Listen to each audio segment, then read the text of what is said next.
Konnichiwa, Sara desu. So today we're going to go through some words that are used a lot in Japanese, but that are very difficult to translate into English. Since these words can't really be translated into one word in English, I'm going to try to explain them and hopefully you can grasp the meaning and be able to understand these words. Number 1. Otsukare-sama desu.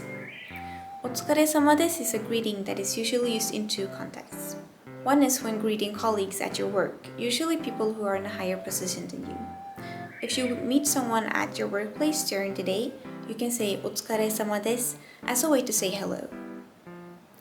The other one is when finishing some kind of work or activity. This can either be when you have finished your work and are leaving the workplace, you can say otsukare-sama desu to your colleagues who are still working, or you can say this to someone else who has finished working.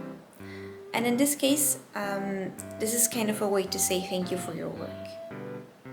Number 2, Yoroshiku Onegai shimasu.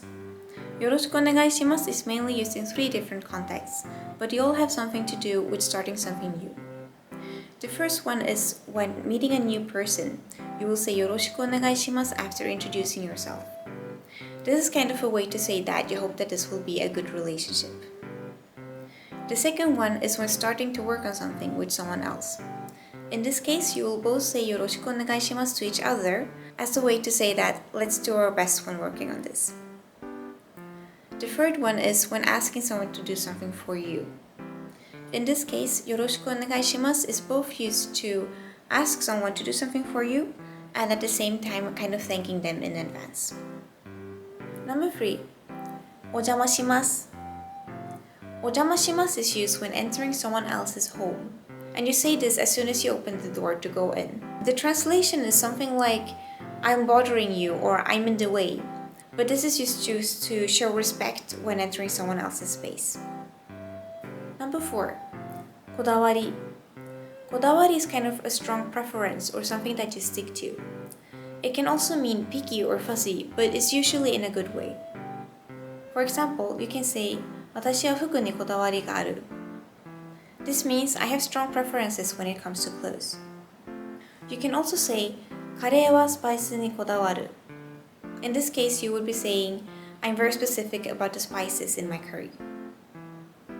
Number 5, 切ない.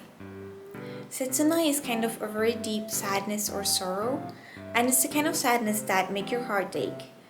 It kind of has a feeling that it's something that you can't do anything about.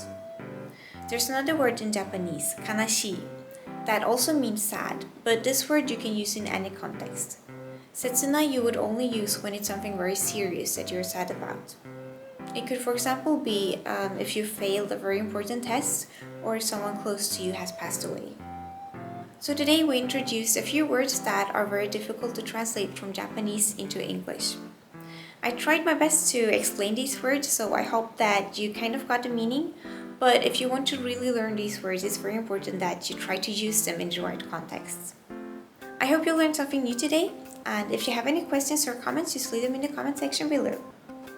これからも役に立つ動画を作っていきたいと思うので、もしよかったら登録してください。バイバイ。